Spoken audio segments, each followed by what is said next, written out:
días, bienvenidos a una nueva sesión del espacio Fundamentos, Modelos Constitucionales a Debate. Mi nombre es Leonardo Álvarez y soy profesor de Derecho Constitucional de la Universidad de Oviedo. Como todos ustedes saben, el espacio Fundamento, del que ya han tenido lugar diferentes sesiones en el ámbito parlamentario y en el ámbito académico de la universidad, tiene por objeto constituir un foro de discusión, de debate, impulsado por la Junta General del Principado y por la Universidad de Oviedo, sobre temas de gran relevancia constitucional y social actual. En esta ocasión hemos decidido invitar al espacio Fundamentos al profesor András Jakab, que es catedrático de Derecho Constitucional y Administrativo de la Universidad de Salzburgo. Ayer el profesor Jakab impartía en la Junta General del Principado una conferencia dedicada a los índices del Estado de Derecho, una conferencia que, según me informan, en breves días estará colgada en la página web y ahí podrán seguirla. Para el día de hoy, para el entorno universitario, hemos decidido dialogar y debatir sobre otro tema de gran interés para el derecho público, como es la argumentación constitucional y el denominado diálogo entre los tribunales, que ha constituido también una de las líneas maestras de la investigación del profesor Jakab. Para debatir sobre esta y otras cuestiones, hemos invitado aquí, en el día de hoy, además del profesor Jakab, al profesor Roger Campione, profesor titular de Teoría del Derecho y Filosofía del Derecho de la Universidad de Oviedo, a la profesora Miriam Cueto Pérez, catedrática de Derecho Administrativo, también de esta universidad, y al profesor Benito Aláez Corrar, catedrático de Derecho Constitucional, también de esta universidad. A todos ellos quiero, naturalmente, agradecerles su presencia aquí. Como decía, la argumentación entre los tribunales y el diálogo entre ellos ha constituido una de las ideas principales de la trayectoria investigadora del profesor Jakab, y él ha dirigido en el seno de un proyecto europeo de investigación, el proyecto ConReason, un estudio sobre los modelos argumentales de los distintos tribunales constitucionales. Y para abrir el debate, sin mayor preámbulo, querría preguntarle al profesor Jakab cuáles han sido los propósitos principales de este proyecto y también cuáles han sido sus resultados más destacados. It was a project that we conducted at the Max Planck Institute in Heidelberg between 2011 and 2016. And the purpose was to have a map of constitutional argumentation, how constitutional courts are reasoning, what are the favorite arguments that they are using, why, what are the argumentando sus casos. And our purpose was el propósito fue, además de la utilización de los argumentos constitucionales doctrinales tradicionales, utilizar otros índices. Es decir, queríamos contar cuántas veces, por ejemplo, los tribunales constitucionales se sirven de ciertos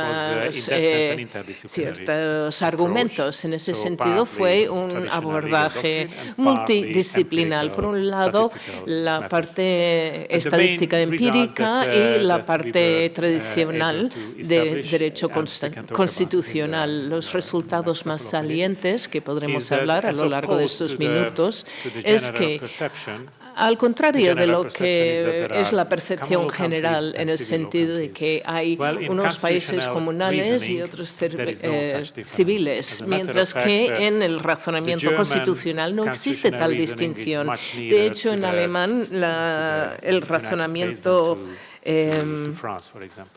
civil es muy importante, por lo que la distinción no depende de dónde hay derecho civil y derecho común, sino que es una frontera un poco más difusa, digamos. No existe esta distinción como tal.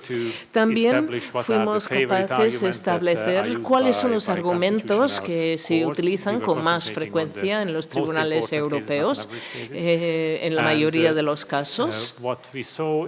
Y lo que vimos es que los tribunales constitucionales, en su origen y con el tiempo cada vez más, prefieren razonar sobre la base de razonamiento. Eso es lo que les encanta.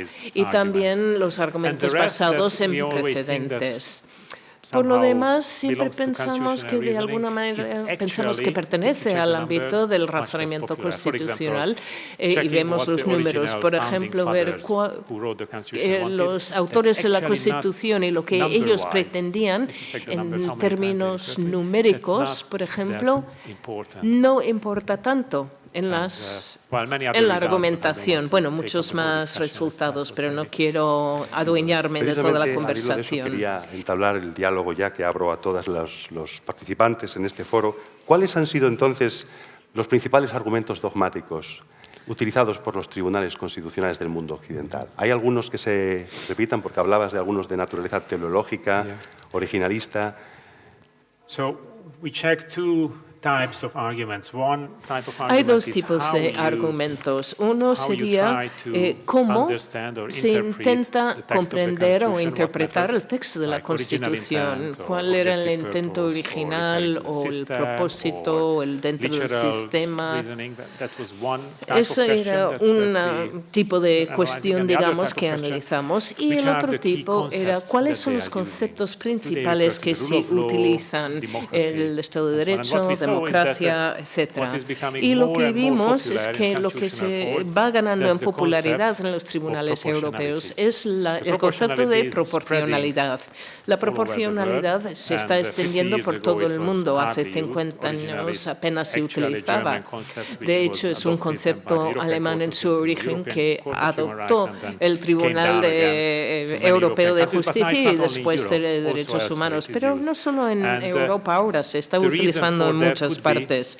El motivo, una explicación, podría, lo que hemos hipotetizado, es que los tribunales europeos se centran cada vez más en casos de derechos fundamentales. Al principio, estos mismos tribunales se centraban en la organización del Estado, y para la organización del Estado se podría utilizar proporcionalidad, pero para derechos fundamentales, para poder hablar de este tema, hace falta algún tipo de prueba, y probablemente esta sería la mejor disponible hoy por hoy. Roger, no sé si en el Tribunal Constitucional italiano, ¿qué tipo de argumentos son los trending topic, los argumentos que utiliza la Corte Constitucional? Bueno, en primer lugar, muchas gracias, Leonardo, por haberme invitado. Muchas gracias a la Espacio Fundamentos, que ha tenido la bondad de invitar también a los que sabemos poco, y de esto incluso aún menos. Pero sí es verdad que he lidiado algo con el Tribunal Constitucional italiano, entonces, a raíz de lo que decía el profesor Jacob, y además a raíz de una cosa muy interesante que decía ayer en su magnífica conferencia, y que ha refrendado ahora con esta breve panorámica.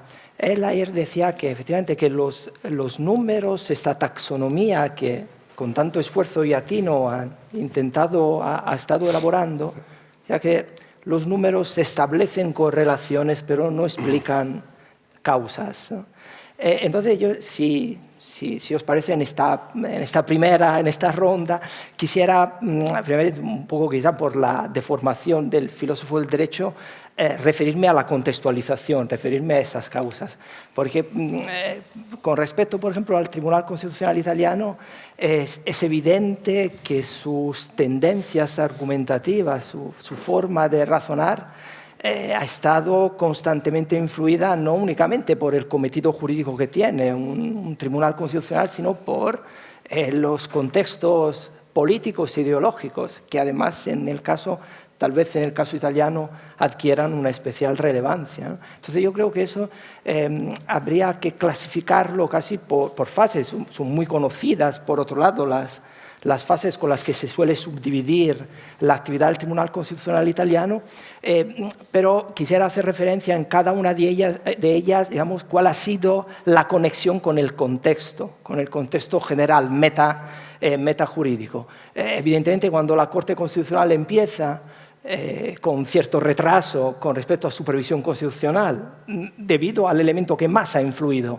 en su funcionamiento, que ha sido la Guerra Fría, porque en el momento en que entra en vigor el nuevo ordenamiento constitucional, las fuerzas filogubernamentales, hasta entonces hostiles en el debate constituyente a la institución de un tribunal constitucional, de repente ven que la congelación del Tribunal Constitucional les permite mantener ciertas prerrogativas que derivaban del ordenamiento anterior. Viceversa, las fuerzas de oposición que habían visto con desconfianza en el debate constituyente la institución del Tribunal Constitucional, de repente ven la posibilidad de encontrar un sistema de contrapeso a las posibles derivas autoritarias del gobierno. Claro, eso influye. Entonces, en una primera fase, hasta al menos los años 70, la Corte Constitucional a lo que se dedica básicamente es al intento de autolegitimarse y de implementar y promover la Constitución. Y esto lo hace fundamentalmente interviniendo en los residuos de la legislación anterior, de las leyes fascistas, de las leyes superadas, simplemente por mencionar un par de ejemplos. Cuando en los años 60 interviene para declarar la inconstitucionalidad de las normas que castigaban el adulterio femenino, pero no el masculino. Esto sería, digamos, en ese sentido, una muestra importante. Luego, claro, en el momento en que, a partir de los años 70, ya la Corte se encuentra interviniendo cada vez más sobre leyes emanadas ya del Parlamento republicano, claro, su papel inevitablemente cambia y se convierte, además, por las circunstancias históricas y por el papel que tenía en ese momento, desde un punto de vista incluso geopolítico, la situación italiana. A partir de ese momento adquiere una mayor función de intermediación en los conflictos sociales y políticos. Aquí son las intervenciones de la Corte en materias de derechos civiles y políticos, el aborto, el divorcio, sobre el referéndum, sobre estas cuestiones. También interviene. Claro, por tanto, es una época de gran fermento político-jurídico y la Corte se hace, como no podía ser menos, intérprete de esa situación. Luego, y para citar otra muestra de cómo los contextos metajurídicos influyen en la forma en que argumenta la Corte, pensemos en que, por ejemplo, a partir de finales de los años 80, de repente casi parece que la Corte advierte la necesidad de empezar a ser más productiva, porque se ha acumulado un notable retraso en su actividad. Uno, pues podría hacer filigranas jurídicas pensando que igual es una época de transición en los modelos constitucionales. Pues no, simplemente que había acumulado mucho retraso debido al juicio por el escándalo Lockheed, que duró 2 años y eso provocó un bloqueo de los trabajos, y entonces a partir de ahí la Corte Constitucional asume su papel como casi de eficiencia operativa. Bueno, tan eficiente que en 2 sentencias, una del año 94 y otra del año 95, declara inconstitucional 2 veces la misma ley, que es un caso bastante curioso, y se convierte a la vez en impulsor de las reformas, de las grandes reformas. Los años 90 en Italia son la década de las grandes reformas, la nueva ley de enjuiciamiento criminal, la descentralización administrativa.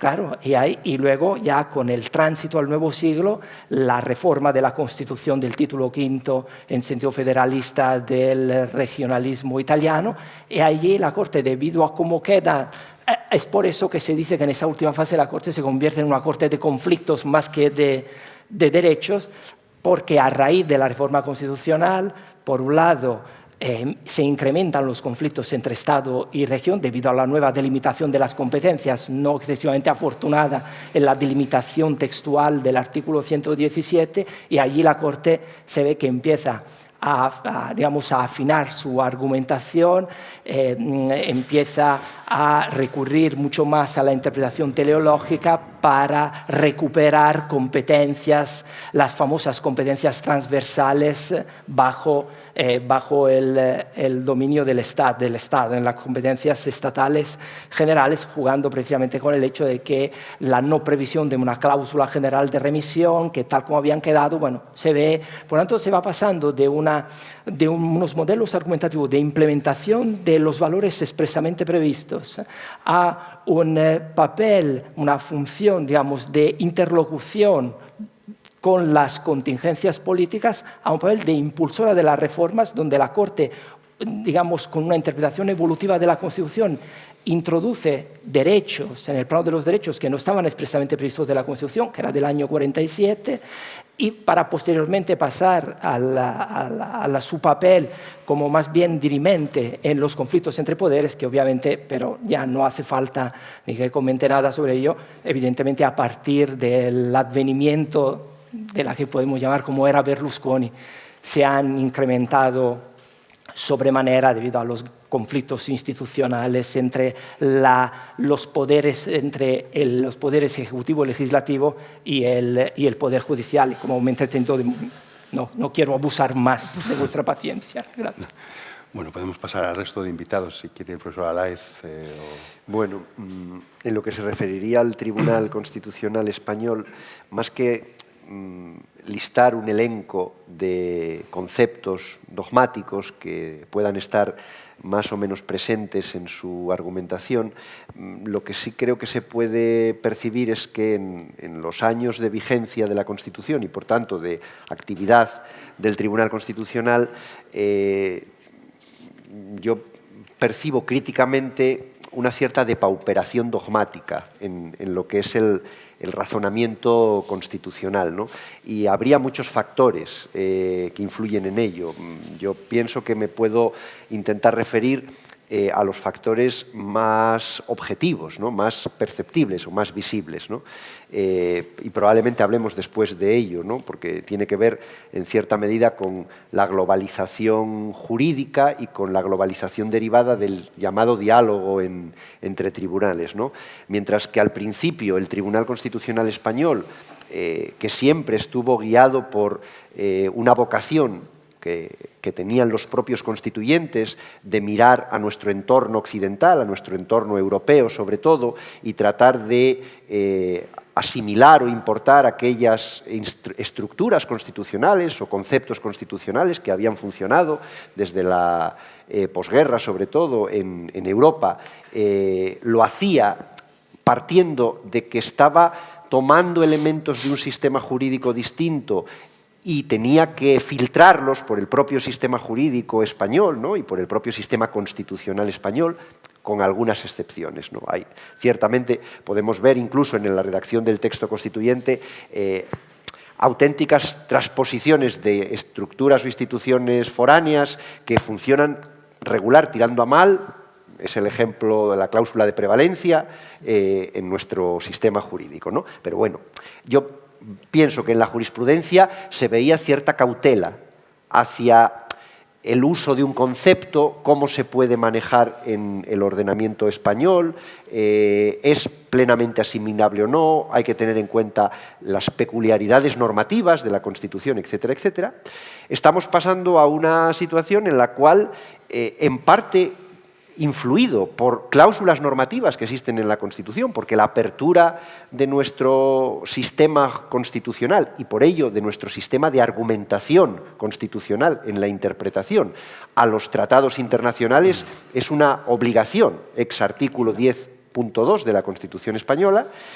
Vemos cómo el Tribunal Constitucional muchas veces coge cosas que vienen del Tribunal Europeo de Derechos Humanos, del Tribunal de Justicia de la Unión Europea, o simplemente hace una catalogación de lo que es más habitual y más común en los tribunales constitucionales europeos y lo importa. Y lo importa sin hacer ese filtro, o al menos yo no percibo en el razonamiento constitucional un filtro tan estricto desde el punto de vista conceptual, comillas, de la pureza de los conceptos, como se hacía al principio, ¿no? Y eso creo que tiene algunas consecuencias que probablemente no son visibles hoy, pero que pueden ser visibles a largo plazo, ¿no? Y que pueden estar detrás de los emergentes populismos que suceden en muchos lugares de Europa, ¿no? Porque al fin y al cabo uno de los argumentos que utilizan los populismos es la desempoderación del pueblo de cada país. Y las instituciones de un pueblo se suelen manifestar pues, en sus normas más básicas y más fundamentales, ¿no? De tal manera que yo lo que temo es que cuando estamos con la mejor de las intenciones del mundo, tomando un concepto o una manera de entender, por ejemplo, la proporcionalidad que mencionaba el profesor Jakob al principio, ¿no? Un concepto muy generalizado.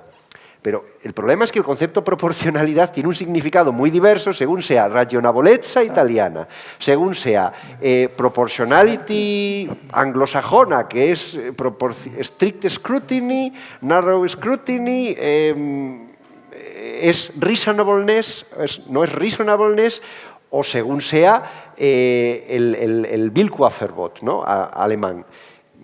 Tiene un significado muy diverso. Y nosotros lo estamos importando tal y como, por ejemplo, lo plasma el Tribunal Europeo de Derechos Humanos.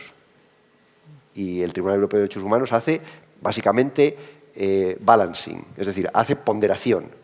¿Es la ponderación siempre aceptable para la dogmática constitucional de nuestro texto e incluso para todos y cada uno de los derechos fundamentales en los que se está importando ese concepto? Yo la impresión que tengo es que muchas veces no, y que se están forzando, digamos, los límites textuales del concepto que se está manejando a la hora de realizar la importación de un concepto, ¿no? Y a mí eso es lo que ahora mismo, digamos, más me preocupa, ¿no?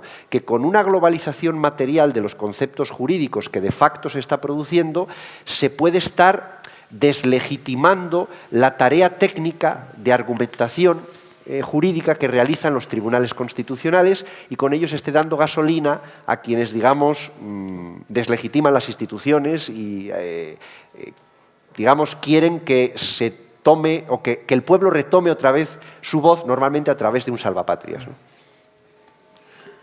Profesora Cueto. Pues yo agradecer también la invitación, aunque, bueno, evidentemente mi intervención va a ser mucho más general porque no soy conocedora, como son el resto de participantes, de las doctrinas constitucionales de las distintas cortes, pero yo sí que voy a enlazar justamente con este último argumento, que creo que se tiene que poner el acento claramente en esa visibilidad del razonamiento de todas las cortes constitucionales en el momento político e histórico que estamos viviendo. Es muy importante no solamente que tengamos decisiones, digamos, técnicas en derecho, sino que también sepamos trasladarlas al resto de la sociedad. La argumentación de los tribunales constitucionales en este momento tiene que aguantar, tiene que soportar la confrontación con otras razones, porque yo creo que pasamos un momento histórico en que se presuponía el acierto, se le reconocía esa autoridad, que por otro lado le da los propios textos constitucionales en la interpretación de la Constitución. Luego ya pues, la incorporación a la Unión Europea pues, nos llevó ya a esa apertura que hablaba el profesor Alaez, y en estos momentos yo creo que hay que llevar tanto al Poder Judicial, yo también me voy a referir al Poder Judicial, como al Tribunal Constitucional, a una mayor concienciación de la importancia que tiene esa argumentación, porque va a sufrir o están sufriendo, yo creo, un escrutinio muy fuerte desde distintos frentes. Por supuesto, social que podemos hablar de medios de comunicación, pero podemos hablar también de la ciudadanía, porque no puede seguir aumentando la distancia entre instituciones y ciudadanos, con lo cual se tiene que reforzar y se tiene que hacer legible y entendible, porque se fundamenta sobre todo en el ámbito, que ya lo hemos mencionado aquí, de los derechos fundamentales y de las libertades públicas, y yo hablaría también de la intervención del Poder Ejecutivo en la actividad privada de los ciudadanos, pero también tiene que soportar la crítica doctrinal legítima de la academia, de la universidad, y tiene que, por otro lado, en nuestro país además se ha visto con cierta frecuencia, y yo creo que ha dañado al Tribunal Constitucional el enfrentamiento o el escrutinio procesal a posteriori que ha hecho el Tribunal Supremo en un montón de asuntos. y que ha llevado, bueno, a veces yo creo a pasar las líneas y los límites de lo admisible con la Sala Primera, con la Sala Segunda, en ocasiones con la Sala Tercera del Tribunal Supremo, con lo cual la motivación en las decisiones, lejos, digamos, de aligerarse, debe cada vez profundizarse y buscar siempre que la decisión sea congruente, que sea motivada, que no sea arbitraria. Es decir, todos esos principios básicos tenemos que ahondar, tendremos que adaptarlos por la influencia de otros tribunales, pero yo creo que se tiene que profundizar, nunca aligerar, porque yo creo que ahora es una demanda social clara. Este año lo hemos visto, nuestro Poder Judicial en España ha estado en jaque. Es una realidad, y el Tribunal Constitucional pues, ha sido criticado en sus decisiones, a veces con más o con menos razón, pero digamos que tienen ahí ese punto de mira, ese foco, y que cada vez debe intentar que la ciudadanía comparta las decisiones, porque en el momento en que te alejes se puede cuestionar una decisión, 2, 3, 4 o 20, pero lo que no puede haber es una continua o un continuo cuestionamiento de esas decisiones, porque claramente nos estamos alejando, y nuestra Constitución, pues también lo señalaba el profesor Alaez, dice que la justicia emana del pueblo, y yo creo que hay veces esa sensación de separación cada vez mayor. Habéis planteado aquí una cuestión entre los que me precedisteis en el uso de la palabra ahora, una cuestión que creo que debiéramos tratar, como es el denominado diálogo entre los tribunales. Un diálogo que aparece en ocasiones prescrito por las propias normas constitucionales. El profesor Alaez hablaba antes del reenvío que el artículo 10 hace hacia tratados suscritos en materia de derechos fundamentales, y eso ha sido en nuestro Tribunal Constitucional un uso bastante común. En una reciente sentencia que leía estos días sobre la constitucionalidad de la reforma de la Ley de Justicia Penal Universal, se veía al Tribunal Constitucional hablar, por supuesto, con el Tribunal Europeo de Derechos Humanos, también con la Corte Interamericana de Derechos Humanos, tratando de ver si el test de convencionalidad que hace sobre las leyes internas podía ser o no impartido a España. Pero también hay otro tipo de razonamientos que ha utilizado el Tribunal Constitucional, particularmente uno que me ha llamado la atención en una de las sentencias probablemente más señeras de sus últimos tiempos, como ha sido la sentencia que declaraba constitucional la ley que permitía el matrimonio entre personas del mismo sexo. Ahí, como uno de los argumentos principales de la decisión, se aludía a una idea, un criterio argumental de la Corte Suprema del Canadá, que aludía a que la Constitución era un árbol vivo. Y de esa manera la Constitución estaba llamada a ser interpretada evolutivamente con el paso del tiempo. Entonces, la pregunta que se me suscita es, por una parte, eso. ¿Ha contribuido el diálogo entre los tribunales a aproximar los métodos de argumentación constitucional? Y otra cuestión ligada a lo que decía el profesor Alaez. ¿A qué precio ha sido esto? Well, lots of questions, complicated questions. Muchas preguntas complicadas y complejas. Una cuestión que sospechamos y que confirmó nuestra investigación era que para hablar del diálogo judicial es un poco idealista. Un diálogo quiere decir que hablo contigo y escucho, y esto no es el caso. Básicamente es unidireccional. Hay unos tribunales que tienen efectos sobre otros, pero no es bidireccional, que digamos. En Europa el Tribunal Constitucional más importante es el alemán. El otro, igual de importante o más, es el Tribunal Europeo de Derechos Humanos. Y también hay otros que son más pesimistas. Hace 20, 30 años el más importante era el Tribunal Constitucional alemán del Estado federal, y ahora es el Tribunal Europeo de Derechos Humanos. Ese es un hecho. También En principio, los fallos alemanes afectan a otros países, pero no a la inversa. Un ejemplo, mi favorito, por ejemplo, como el Tribunal Constitucional alemán finge escuchar, pero rara vez citan fallos de otros tribunales, a veces el Tribunal Europeo o el Tribunal americano. Un ejemplo era cuando se referían al Tribunal Constitucional checa y querían utilizar sus argumentos, pero se referían al fallo de este tribunal checo, en el cual el Tribunal Constitucional checo estaba citando el tribunal alemán, pero realmente no estaban escuchando al tribunal checo, sino que únicamente estaban escuchando cómo ese tribunal citaba al tribunal alemán. Bueno, en vez de hablar de diálogo, prefiero hablar de distintos efectos. Hay centros gravitacionales, digamos, que inciden en cómo el razonamiento constitucional o la doctrina constitucional va cambiando en todo el mundo, pero hay ciertos elementos que no van cambiando. Hemos establecido que, en particular en el área de derechos fundamentales, vemos una convergencia importante, mientras que en otras áreas, por ejemplo, principios fundamentales sobre organización de estados, es distinto. Entonces, no hablamos de globalización, sino localización. Hay una parte que permanece o sigue siendo local y otra parte que se está unificando, digamos. El hecho de que el Tribunal Constitucional España haga referencia a un árbol vivo es fantástico, haciendo referencia al Tribunal Constitucional canadiense, pero preguntaría cuántas veces la Corte Suprema canadiense cita al Tribunal Constitucional español.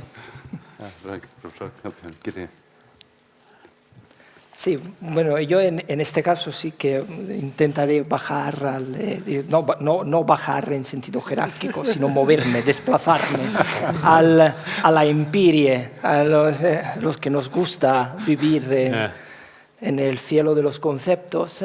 Y sí, yo con respecto a mis conocimientos son en ese sentido limitados a lo que es la actividad del constitucional italiano. Entonces, por lo que he podido ver, refiriéndome a lo que son los últimos años, ¿no? Las últimas décadas, por lo que se ve, sobre todo en los análisis de la doctrina, parece que el Tribunal Constitucional italiano no es tan dado al diálogo, o al menos no es tan dado al diálogo explícito con otras jurisprudencias constitucionales. A diferencia, sobre todo en la última década, últimos 10-15 años, a diferencia de lo que ocurría con más frecuencia en los años 80, por ejemplo. Más allá, digamos que el diálogo, se nota un diálogo, pero en términos, vamos a decir, de referencias muy genéricas a otros países, a otros ordenamientos extranjeros, ordenamientos europeos, salvando estas referencias muy genéricas, las decisiones en las que se puede hablar de diálogo judicial son realmente pocas, son numéricamente escasas. Lo que pasa es que, claro, que de nuevo los números valen como números, es decir, el hecho de que una referencia sea muy genérica o no sea tan detallada, no quiere decir que no tenga peso, que no pueda tener mucho peso en la argumentación concreta de la decisión judicial.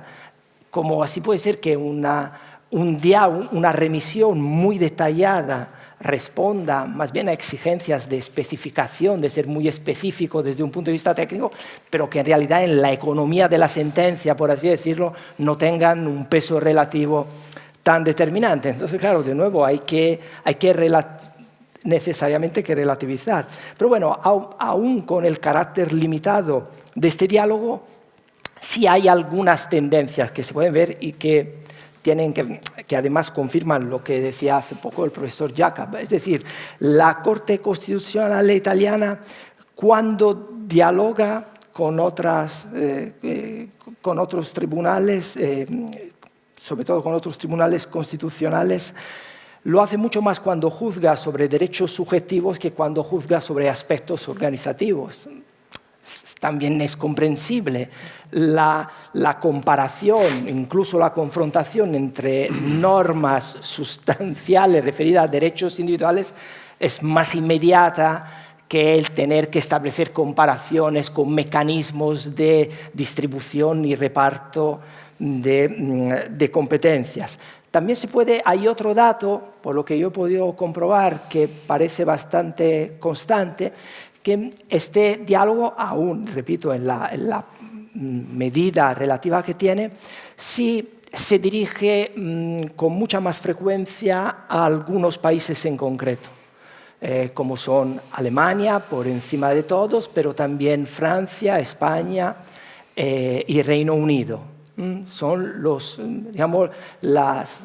ordenamientos con los que más entra en diálogo el constitucional italiano, lo cual, de nuevo, podríamos plantearnos qué conceptos, qué reflexión sobre los nuevos métodos de ponderación han llevado a la doctrina constitucional, a la jurisprudencia constitucional, a centrarse en esos países. Seguro que eso influye y podríamos encontrar una respuesta plausible, pero no hay que olvidar tampoco que resulta que en el Centro de Estudios Comparados del Tribunal Constitucional Italiano hay 4 investigadores extranjeros que cumplen con la tarea de monitorar la jurisprudencia de sus respectivos países. Un alemán, un francés, un español y un inglés. Y no es un chiste.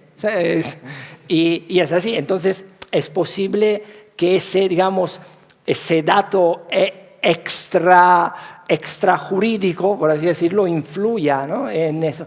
Más esporádicas son las referencias a Austria y luego hay muy pocas referencias a Bélgica, Portugal, Estados Unidos también, pero bueno, lo que se aprecia en definitiva es una neta preferencia para los ordenamientos continentales europeos, como no puede ser de otro modo, también porque obviamente muchas de las remisiones, mucha parte de este diálogo judicial del constitucional italiano afecta a cuestiones que tienen que ver con la relación entre el ordenamiento interno y el ordenamiento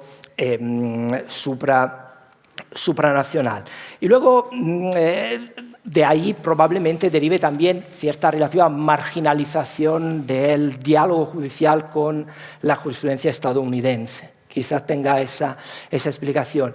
Y en definitiva, ya por hacer una apreciación de tipo más cualitativo, la impresión es que cuando la Corte Constitucional entra en diálogo con otras cortes, más que para derivar e integrar en el ordenamiento italiano sus aportaciones, digamos, más que para incorporar elementos de otros ordenamientos, lo utiliza sobre todo, y quizás tenga que ver, aunque no sea uno de los países nuevos de la Unión Europea, que tiene más que ver con la necesidad que manifiesta la Corte de someter a prueba los estándares de cumplimiento por parte del ordenamiento italiano de los requisitos previstos, ¿no?, por el ordenamiento supranacional. Entonces, para concluir, Italia a veces, por las cosas que, además, que le estoy oyendo contar al profesor Jacob, por cosas que he oído ayer el profesor Villaverde en el coloquio posterior a la conferencia planteaba una pregunta, decía, ¿Europa tiene un problema con el rule of law, con el Estado de Derecho?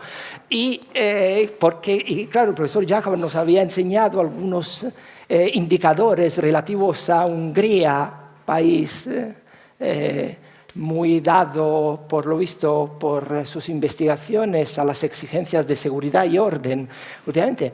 Bueno, yo noto muchos parecidos con la Italia actual, con la situación actual italiana, ¿no?, una especie de eje de Visegrad que se ve reflejado allí. Y además se enlaza también con la cuestión de la ciudadanía, del papel de la opinión pública en la investigación. Claro, la opinión pública, al menos ahora mismo en Italia, es bastante contrafáctica, en el sentido que hay estudios, datos empíricos, por ejemplo, que demuestran que el número de delitos ha bajado de forma sensible en los últimos años y, sin embargo, la percepción que tiene la ciudadanía de la necesidad de seguridad y orden se ha disparado de un modo exponencial, justamente en correspondencia con la bajada de los indicadores delictivos. Entonces, el problema de todo ello, deduzco que el problema que eventualmente pueda tener Europa no afecta solo a los países de nuevo ingreso, sino que empieza a afectar también a algunos de los abueletes de la Unión Europea. Gracias. Profesora Laez, querría... Sí, bueno, coincido sustancialmente con prácticamente todo lo que habéis comentado hasta ahora en relación con este punto. Únicamente podría añadir o tratar de decir que en lo que se refiere al Tribunal Constitucional Español, y aceptando, como decía András al principio, que diálogo no hay. Es decir, el concepto diálogo requiere una actitud de escucha y de contestación recíprocas, ¿no? Y no existe, ¿no? No existe ni siquiera salvo en la cuestión prejudicial europea, un mecanismo, digamos, formalizado de esa comunicación entre distintos tribunales, ¿no? Pero aceptando la vulgarización que utilizamos de la palabra diálogo para referirnos a la toma en consideración de los argumentos dados por bien jurisdicciones supranacionales, jurisdicciones internacionales, regionales o universales, o bien los razonamientos dados por tribunales de un mismo espectro de cultura jurídica al que pertenecemos, yo creo que podemos distinguir diálogo de discusión. Y yo creo que se producen fenómenos distintos dependiendo de qué estemos hablando, que coincide sustancialmente con esa línea que habéis trazado vosotros dos antes entre derechos fundamentales y cuestiones que tienen más que ver con la organización del Estado, ¿no? Con la organización territorial. Yo, aceptando que coincide sustancialmente, más bien diría que cuando lo que se pone en cuestión es el aspecto formal de la globalización, de la unificación de los ordenamientos, y de lo que se trata es de discutir quién manda más, si papá o mamá, si Bruselas o Madrid o Roma, o si manda más Luxemburgo, si manda más Estrasburgo, entonces es cuando el diálogo se torna en muchas ocasiones en debate. Especialmente en el Tribunal Constitucional Federal Alemán, le sigue emulándole el checo, el polaco, etcétera, etcétera, ¿no? Pero en nuestro caso también. A veces ese debate o esa discusión es puramente, digámoslo así, ladrar desde la lejanía, ¿no? Yo me reservo la última palabra para decidir.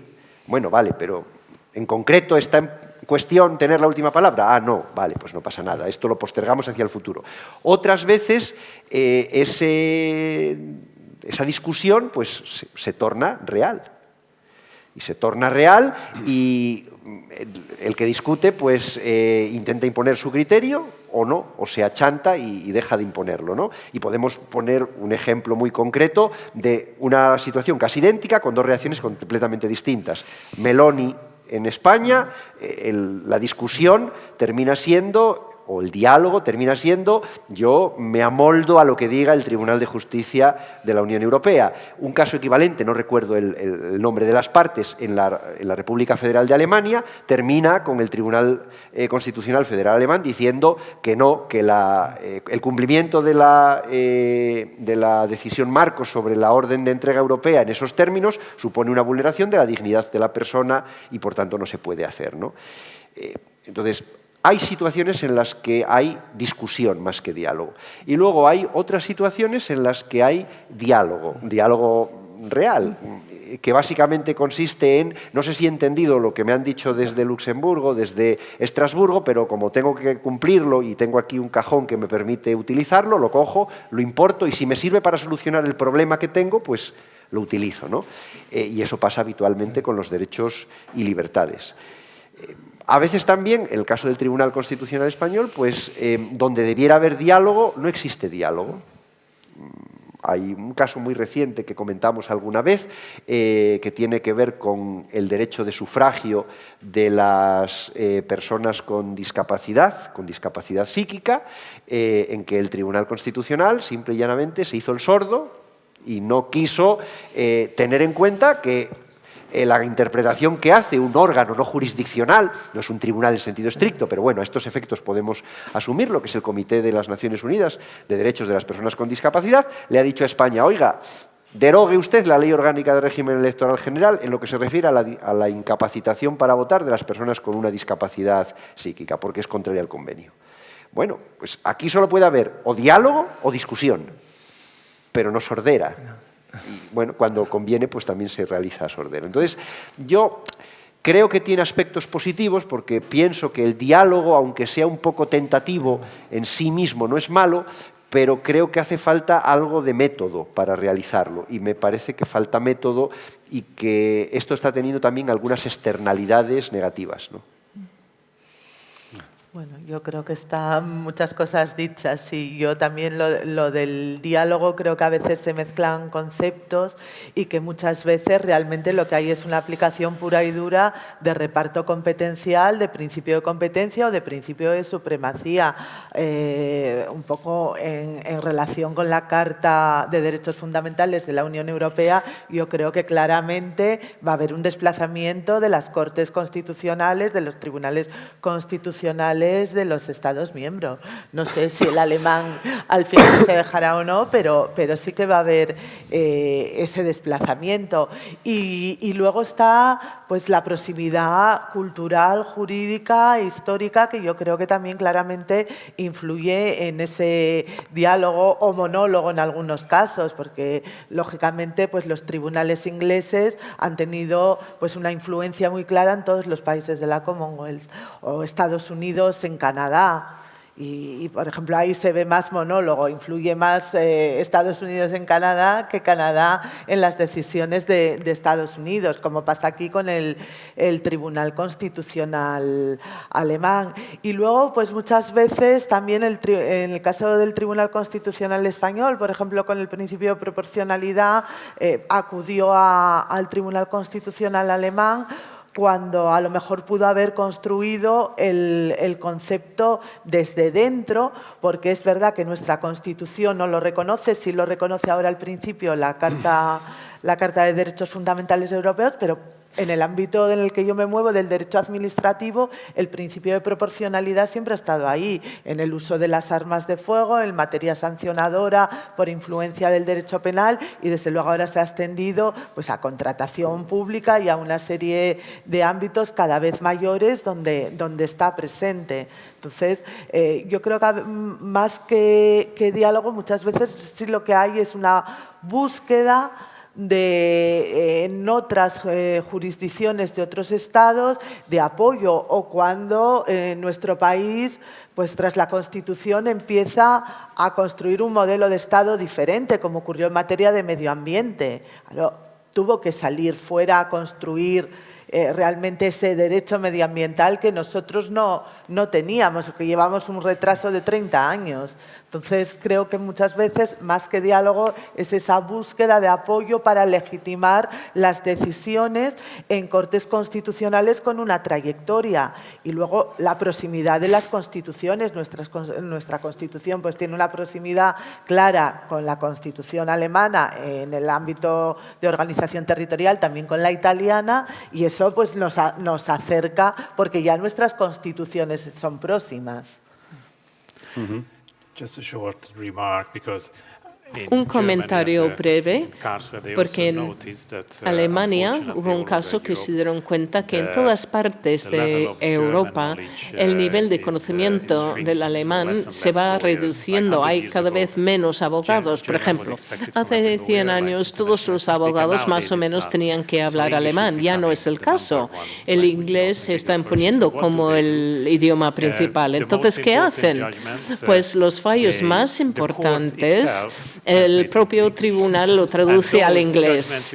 Y aquellos fallos que tienen que ver con la integración europea se publican el mismo día en inglés y en alemán, porque saben que esa es la forma de ejercer una cierta influencia en otros países. No se trata, por tanto, de las cortes que reciben la influencia, sino que hay un esfuerzo consciente de algunos tribunales para ejercer esta influencia. Este es un buen ejemplo de Alemania. Otro comentario sobre lo que ha dicho, que los tribunales están intentando legitimizar sus propios fallos, y eso es así. Y es uno de los argumentos habituales cuando se refiere al derecho comparativo.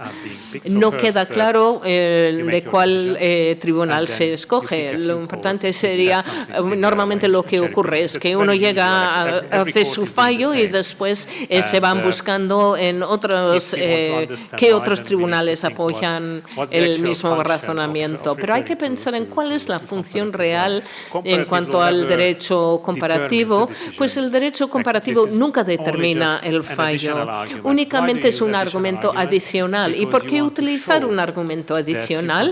Pues porque hay que demostrar que se ha contemplado esta decisión o este fallo. Cuando se habla de derecho comparativo es un ejercicio retórico, porque realmente se quiere demostrar a la gente lo mucho que lo has pensado y lo bien informado que eres, y es por eso que se debería aceptar el fallo. Es una de las funciones, digamos, del derecho comparativo. En el que parece que nos encontramos en un terreno en el que vamos a la cierta uniformidad de los razonamientos amparados en un correcto o incorrecto denominado diálogo entre tribunales. Aún así es posible ver un diferente modelo argumental dependiendo de si nos encontramos ante estados del common law o del civil law. Es decir, ¿existe la protección de las tradiciones constitucionales comunes distintas en su jurisprudencia? Esto es mucho menos así. Lo que hemos visto es que las diferencias principales, y hay distintas maneras de agrupar los tribunales constitucionales según su estilo de razonamiento, pero quizás la separación más importante sería si se puede emitir una opinión particular o no. Si no se puede emitir estas opiniones, entonces todo va a ser bastante minimalista, porque hay que acordar un texto corto. Si se puede tener o emitir una opinión particular, entonces ya el texto va a ser mucho más largo, porque el razonamiento se tiene que hacer explícito y hay que incluir la opinión discrepante o particular. Vimos distintos países. Un grupo es solo un país, Francia. Francia es un caso especial. Estadísticamente es un valor atípico en todos los sentidos, por lo que las decisiones que llegan del Tribunal Constitucional francés son bastante cortos. No hay argumentación, simplemente mencionan los hechos del caso, exponen el texto de la Constitución y después dicen, esto es el por qué hemos decidido en este sentido. Hay veces que ni siquiera hay un argumento. Esto es un caso especial. Después hay un grupo de 3 tribunales con un estilo parecido, según las cifras que hemos visto, que son Italia, Austria y el Tribunal Europeo de Justicia, y es porque no se permiten las opiniones particulares. Y después hay un grupo que los fallos son muy largos y se utilizan mucha argumentación. Sudáfrica, ellos tienen una mención específica de que tienen que basarse en el derecho comparativo. También permiten opiniones particulares, Alemania y Canadá. Estos son los países en los que son muy diversos y después está el grupo de los demás o varios, y España también se encuentra entre este grupo junto con muchos otros países. Estos serían los grupos. Pero no es una cuestión de derecho común, derecho civil. No diría que sea una distinción inútil, puede ser útil para comprender ciertas diferencias en la cultura legal, pero en el razonamiento constitucional la verdad es que la distinción no contribuye gran cosa. ¿Ese cambio, esa diferencia entre las Cortes Constitucionales? Realmente no, y menos si pienso en términos de derechos fundamentales, ¿no?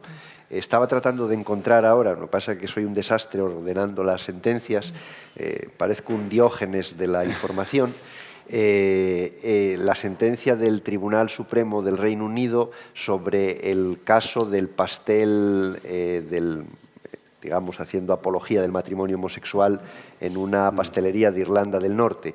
La opinión mayoritaria del tribunal la redacta la jueza baronesa Hale, y uno lee la sentencia y podrías quitar Corte Suprema del Reino Unido y poner Tribunal Constitucional Español. No habría mucha diferencia porque el razonamiento es básicamente el objeto del derecho fundamental, existe o no existe, hay una limitación o no la hay, la limitación persigue una finalidad legítima o no persigue una finalidad legítima, y está proporcionada o no está proporcionada. Es decir, el estándar de razonamiento que marca en buena medida el Tribunal Europeo de Derechos Humanos, incluso a países de common law, como puede ser el Reino Unido, les marca muchísimo en los razonamientos de decisiones que tienen que ver con derechos y libertades, y por tanto me cuesta ver que realmente vaya a haber, en términos generales al menos, una diferencia, ¿no? Puede haber aspectos concretos en los que sí haya alguna diferencia. Ayer se hizo una mención a ello por mi compañero Ignacio Villaverde en la conferencia cuando se refería al concepto law, ¿no? Él la hizo en un sentido, pero también puede ser a la inversa, ¿no? Es decir, y ahí sí que sería un ejemplo de diálogo realmente entre tribunales. Nosotros lo hemos sufrido, digo sufrido, yo no creo que sea un sufrimiento, pero una parte de la ciudadanía española así lo vio, ¿no? Cuando el Tribunal Europeo de Derechos Humanos dicta la sentencia del Río Prada contra España y nos dice que no podemos aplicar retroactivamente una interpretación de las leyes a una persona que está en la cárcel, está aplicando el concepto de la irretroactividad de las disposiciones a algo que no entra dentro de la lógica jurídica continental, que es disposición o disposiciones son las normas de derecho positivo producto de la voluntad de un cuerpo que no sea un tribunal, ¿no? Los tribunales no establecen disposiciones, interpretan, ¿no?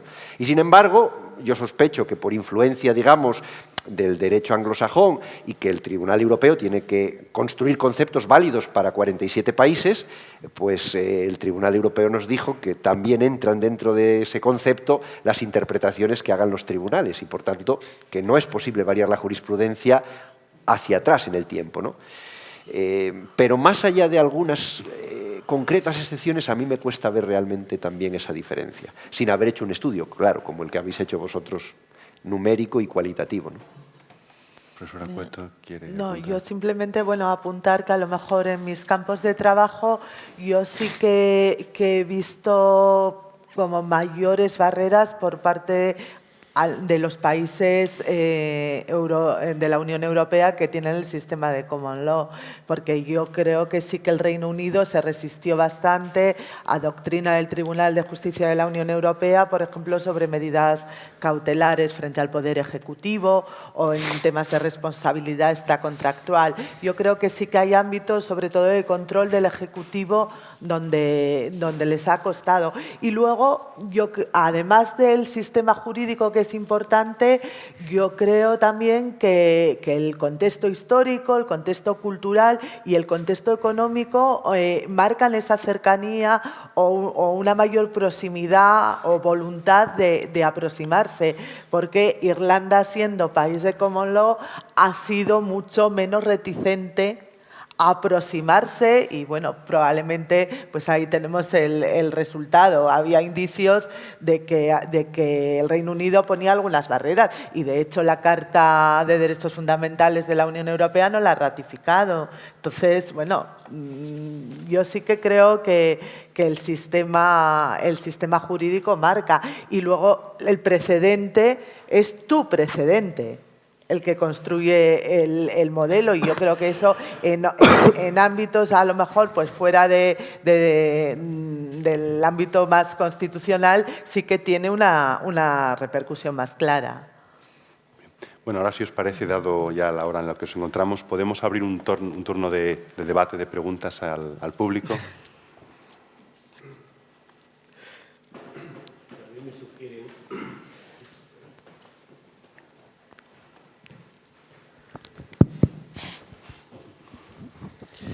Me sugieren muchas cosas y gracias por las intervenciones de todos. Creo que el diálogo entre tribunales habría que buscarlo previamente en el trabajo de los litigantes. O sea, al Tribunal Constitucional le obligan muchas veces a plantearse el contraste con la jurisprudencia de tribunales extranjeros o del Tribunal Europeo de Derechos Humanos o el Tribunal de Justicia, porque las partes, los litigantes, plantean eso.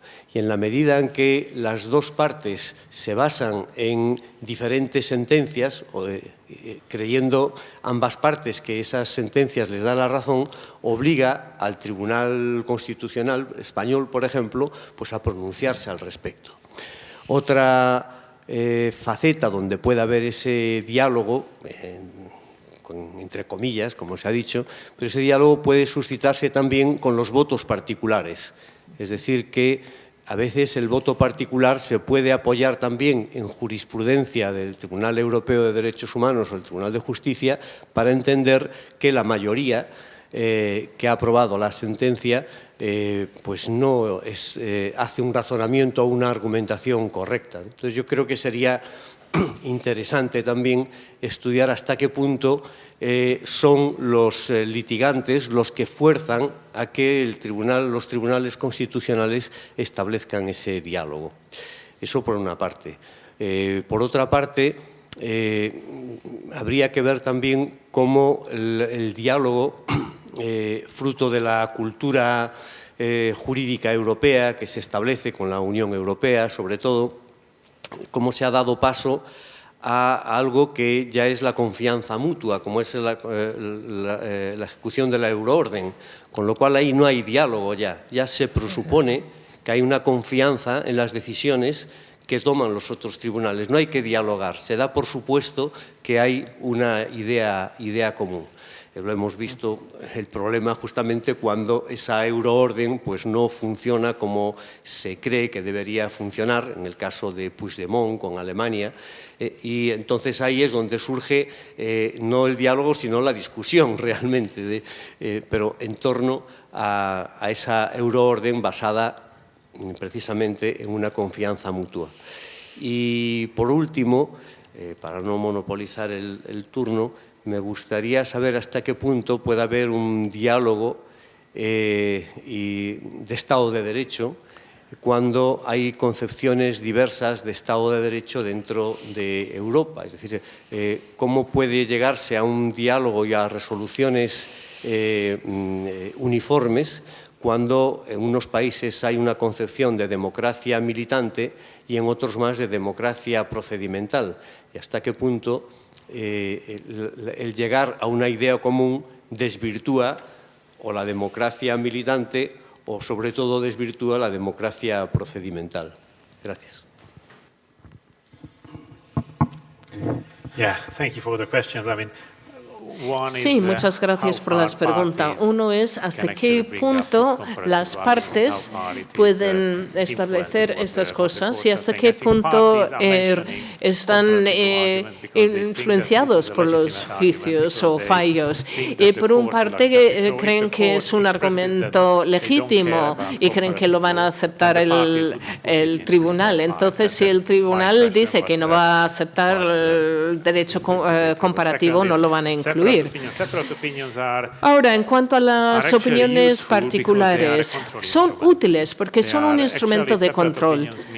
Entonces, una opinión particular quiere decir que los jueces se controlan entre sí.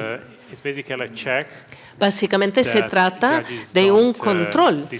Comprueba que los jueces no tomen decisiones de forma arbitraria, porque de hacerlo van a ser humillados, digamos, en el mismo juicio. No es preciso hablar de división de los poderes, pero es algo parecido dentro de los tribunales, el poder controlar el poder de los distintos magistrados. Y por último, tenías unas preguntas sobre el euroorden y el Estado de Derecho, los conceptos de la democracia, etc. Desde luego es una cuestión compleja. A la postre no creo que en un diálogo podamos llegar a un consenso. Podemos establecer un diálogo para saber las opiniones o conocer las opiniones de los demás, pero al final hay que tomar una decisión y la decisión se basa en los valores y hay que mantenerlo. El diálogo es importante y es muy bonito, pero a la postre se trata del derecho y hay que hacer cumplir las leyes y eso es lo que tiene que ocurrir. Una pregunta más. ¿Alguno de los aquí presentes quiere contestar? ¿No hay preguntas? Pues, en fin, tenemos que poner fin a esta sesión. Quiero agradeceros a todos que hayáis contribuido a este debate, también a nuestro invitado. Y nada, nos despedimos hasta la próxima sesión del Espacio Fundamentos, que espero que tenga lugar pronto. Hasta la próxima.